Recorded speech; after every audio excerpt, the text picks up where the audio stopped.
perbaikan dan reproduksi.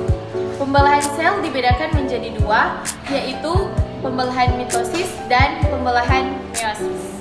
Pertama, pembelahan mitosis. Pembelahan mitosis adalah pembelahan yang menghasilkan dua anakan sel yang bersifat identik sama dengan induknya.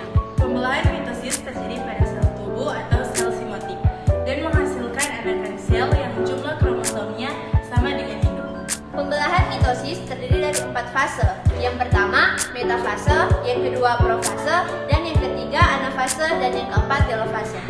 Dalam profase, membran inti mulai rusak, kemudian membentuk fragmen. Dan dalam metafase, kromosom berjejer pada bidang pembelahan.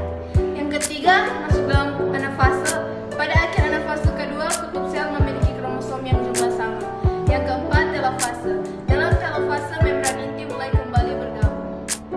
Yang kedua ada pembelahan meiosis. Pembelahan meiosis adalah pembelahan yang menghasilkan 4 anakan sel yang memiliki kromosom haploid yang berasal dari kromosom diploid. Pembelahan meiosis hanya terjadi pada sel kelamin dan hanya memiliki jumlah kromosom setengah dari jumlah kromosom induk. Pembelahan meiosis terjadi dalam 2 tingkatan, yaitu metafase 1, profase 1, anafase 1, dan telofase 1.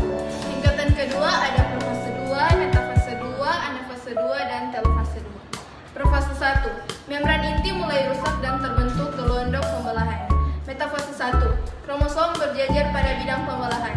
Anafase 1, kromosom homolog bergerak dan memisahkan ke kutub-kutub yang berlawanan.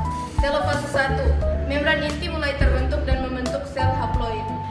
Meiosis profase 2, membran inti mulai rusak dan terbentuk gelondong pembelahan. Metafase 2, kelombosan berjejeran pada bidang pembelahan. Anafase 2, kromatid terpisah dan bergerak ke kutub-kutub yang berlawanan. Yang terakhir, telofase 2, nukleus terbentuk dan